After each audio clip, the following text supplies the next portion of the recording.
पे पड़ा मिल जाएगा, रोहतक की टीम से है। वो वीडियो देखने के बाद कुछ प्रोडक्ट्स मंगाए थे, अच्छा रिजल्ट आया था, एक दो को परिवार में और प्रोडक्ट दिए, अच्छे रिजल्ट्स आए, और रिजल्ट से प्रभावित होके मैंने स्लीपर्स वेलनेस को जाना, सुना, समझा और इस बिजनेस को मैंने करने का फैसला लिया। और मैं बड़ा थैंक्स बोलता हूँ परमात्मा को, ऊपर वाले को, कि जिस दिन ये बिजनेस मुझे दिखाया गया, ये मुंडी हाँ में हिल गई, ना में भी हिल सकती थी और ना में हिल जाती तो पता नहीं आज क्या होता। बहुत सोच समझ के, क्योंकि इतना आसान नहीं था। मैं हमेशा बोलता हूँ मिडिल क्लास परिवार से बड़ी मेहनत से पढ़ाई करी है, माँ बाप ने बड़ा मेहनत कर करके हमें पढ़ाया है, और इस मुकाम पे जाने के बाद कि बीएससी कर लिया, एमएससी कर लिया, यूपीएससी की कोचिंग चल रही है, इनकम टैक्स का प्री एग्जाम क्वालिफाई है, मैं इनकी कोचिंग ले रहा हूँ, डायरेक्ट सेलिंग इंडस्ट्री में आने का जो फैसला था ना वो इतना आसान नहीं था। बड़ा सोच समझ के हमने फैसला लिया। जब लोगों के पास मिलते थे, लोगों के पास जाते थे, तो लोग एक बात बोलते थे कि थोड़ा सोच के बताएंगे, तो हमेशा यही बोलता था मैं, हमने भी ये फैसला सोच समझ के ही लिया है, ऐवे हम कूद के नहीं आ गए, जबरदस्ती नहीं आ गए। दोस्तों सबसे महत्वपूर्ण था एक सही डिसीजन लेना, सही लोगों के साथ डिसीजन लेना, सही संस्था में डिसीजन लेना। जिस दिन शुरुआत तो मैंने स्लीपर्स वेलनेस का प्लान देखा था, बहुत सारी चीजें तो समझ में नहीं आई थी, एक चीज समझ में आ गई थी कि दुनिया कितना ही बोले कि लुट जाएंगे, बर्बाद हो जाएंगे, ऐसा वैसा हो जाएगा, मुझे एक बात समझ में आई थी, पैसा दिया, प्रोडक्ट आ गया, यूज कर लिया, बेनिफिट ले लिया, आगे कुछ हो या ना हो, लेकिन कम से कम टेंशन नहीं है बर्बाद होने की, लुटने की, टूटने की, इन चीजों की टेंशन नहीं है। इस वजह से मैंने फैसला लिया। अरे जिस काम में अब सब समझदार व्यक्ति बैठे हो, दुनिया के जिस काम में लेन देन कंप्लीट हो जाए, वहां पे बर्बाद होने का क्या मतलब होता है। मैंने यही सोच कर प्रोडक्ट लिया कि ये प्रोडक्ट अपने पिताजी के लिए मैं स्लीपर्स वेलनेस से नहीं लूंगा, किसी डॉक्टर से लेना पड़ेगा, किसी वैद्य से लेना पड़ेगा, किसी हकीम से लेना पड़ेगा, कहीं से तो लेना ही पड़ेगा। तो अच्छे से सोचने के बाद, समझने के बाद मैंने फैसला लिया। आप ही की तरह मुझे भी सौभाग्य मिला स्लीपर्स वेलनेस करने का, आज से 8 साल पहले अगस्त 2017 में। और शुरुआत करने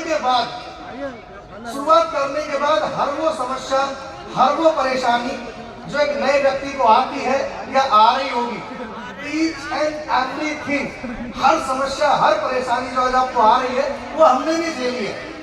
हम भी कोई यहाँ पे डायरेक्ट लॉन्च नहीं हुए स्टेज पे। आप जब कभी आते हुए लोग देखते तो बोलते इनके मजे हैं, ये लोग तो देखो कैसे इधर सिक्योरिटी वाले लेके आ रहे हैं, आगे इनके लिए सोफे बुक है, वीआईपी में, इनके मजे हैं। मेरे दोस्त ये मजे लेने के लिए ना, ये जो सजा है ना, हमने भी भुगती है। हम भी ऐसे शो में गए, हमने भी धक्के खाए, हमें भी खाना नहीं मिला, हमें भी एवरीथिंग। क्योंकि मेरा एक ही सवाल होता था संजू सर से, गुरुजी इतना शानदार बिजनेस है, इतना दमदार बिजनेस है, जहाँ पे पहचान, सम्मान, इज्जत, प्यार, पैसा सब कुछ मिलता है, और उसके लिए लगाना कुछ नहीं पड़ता है, फ्री में बिजनेस मिलता है, यहीं से सीखना है, यहीं पे करना है, और लोग इस बिजनेस को छोड़ के भी भाग जाते हैं। और जब जब मैंने इस बिजनेस को किया, जब जब समस्याएं आई, जब जब दिक्कतें आई, जब जब ऐसा मन किया अरे छोड़ ना यार, क्या करना है इस बिजनेस का, तभी समझ में आता था रितेश यही वो जगह है जहाँ से लोग छोड़ के भाग जाते हैं। अगर तू भी यहीं से छोड़ गया तो फिर फर्क क्या रह जाएगा।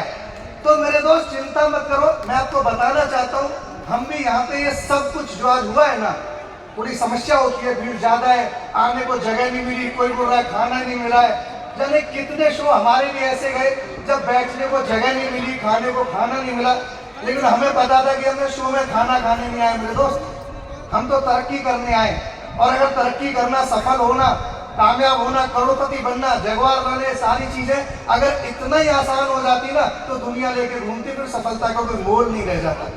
हर व्यक्ति सफल होना चाहता है, हर व्यक्ति जो भी इस बिजनेस में आता है, मैं जानता हूँ हर व्यक्ति इसलिए फैसला लेता है क्योंकि वो सपने देखना चाहता है, सपने पूरे करने चाहता है, और सपने पूरे करने इस बिजनेस में आता है।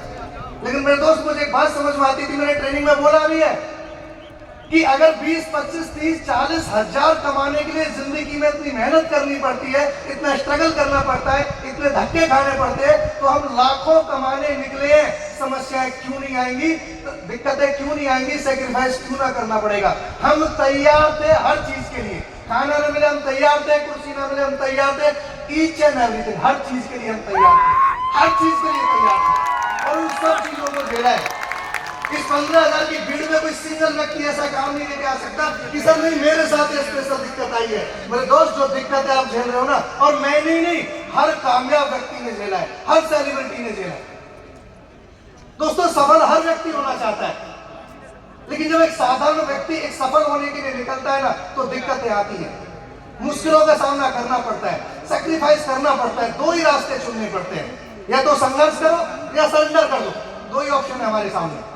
दिक्कतें आ रही है, समस्या आ रही है, तो संघर्ष कर लो, नहीं तो छोड़ दो, सरेंडर कर दो। और हमने दूसरा रास्ता चुन लिया, हमने संघर्ष का रास्ता चुन लिया, क्योंकि मुझे पता था छोड़ने से कुछ होने वाला नहीं है। जिंदगी जैसी थी ऐसी चलती रहेगी। जीवन भर धक्के खाने से अच्छा है 5 साल दबा के धक्के खा लिए थे और फिर आराम से जगवार में घूमेंगे, बढ़िया घर बनाएंगे, बढ़िया डे 1 से माइंड सेट कर लिया था, डे 1 से माइंड सेट। इसलिए चिंता मत करना मेरे दोस्त, ये जो समस्या आ रही है ना, कुछ भी नहीं है। जो जिंदगी मिलने वाली है उसके सामने समस्या कुछ भी नहीं है। इसलिए स्ट्रगल तो करना पड़ेगा। डायरेक्ट थोड़ी लॉन्च होने वाले, सफलता कोई तुक्का थोड़ी नहीं है। हमारा कोई तुक्का थोड़ी लगा, किसी भी व्यक्ति का तुक्का थोड़ी लगा। तो ये समस्याएं, ये दिक्कतें हर व्यक्ति के पास आती है, हर व्यक्ति के पास आती है। शुरुआत करा था मेरे दोस्त, गाँव से शुरुआत हुई है। मैं बताता हूँ, जब बुलंदशहर में आके मैंने रहना शुरू किया था, काम करना शुरू किया था, जो मेरा मेन से किया, क्योंकि गाँव से बिजनेस नहीं होता था। गाँव मेरा 40 किलोमीटर दूर पड़ता है, गाँव में दिक्कत आती थी। तो बुलंदशहर में आके किराए का मकान, कमरे मैंने किराया ले लिया। उसका किराया था 1500 रुपये। नुमाइश फाटक के पास गिरधारी नगर एक कॉलोनी पड़ती है, 1500 रुपये के किराए के मकान से शुरुआत करी थी। और 1500 रुपये का घर कितना लग्जरी होता है, ये मुझे आप सब लोगों को बताने की जरूरत नहीं है। दोस्तों, मैंने 29 अगस्त 2017 को एस्लीपस वेलनेस की शुरुआत करी थी। 29 अगस्त 2017। 12 जुलाई 2019 को मेरे घर में रेड कलर की जगुआर खड़ी थी। ये ताकत है इस बिजनेस की, ये ताकत है डायरेक्ट सेलिंग की, ये ताकत है एस्लीपस वेलनेस की। लोगों ने बहुत मजाक उड़ाया, मजाक उड़ाने वालों की कमी नहीं है, हमारा भी उड़ाया है और आपका भी उड़ाएंगे। बी प्रिपेयर, तैयार रहो हर चीज के लिए। ये डायलॉग हमने भी बहुत सुना है, हमने भी बहुत लोगों से हमें बोला है, तू बनेगा करोड़पति, तू बनेगा करोड़पति। जिसे भी समझाने जाते थे वही बोलता था तू बनेगा करोड़पति है, शकल देखिए कभी शीशे में अपनी। और ये बात मुझे पिछले अपने कैरियर में कभी समझ ही नहीं आई मेरे दोस्त। लोग बोलते थे शकल देखिए अपनी शीशे में, आया बड़ा करोड़पति बनने वाला। मुझे आज तक ये बात समझ में नहीं आई कि करोड़पति बनने का शकल से क्या लेना देना है यार। इससे क्या मतलब है? प्लेटफॉर्म अच्छा मिल गया, मेंटरशिप अच्छी मिल रही है, एजुकेशन अच्छी मिल रही है, अच्छी मेहनत करेंगे, अच्छी नीयत से करेंगे तो करोड़पति तो जरूर बनेंगे। एस्लीपस वेलनेस में आने के 1.5 साल के अंदर मैं करोड़पति बना था, 1.5 साल के अंदर। लोग कहते चले गए, हम बनते चले गए, किसी की नहीं सुनी है। क्योंकि मेरे दोस्त, जिंदगी मेरी थी, फैसला मुझे लेना था। सफल हो गया तो मजा भी मुझे लेना था, और असफल हो गया तो भुगतना भी मुझे ही था। इसलिए मैंने किसी की बात नहीं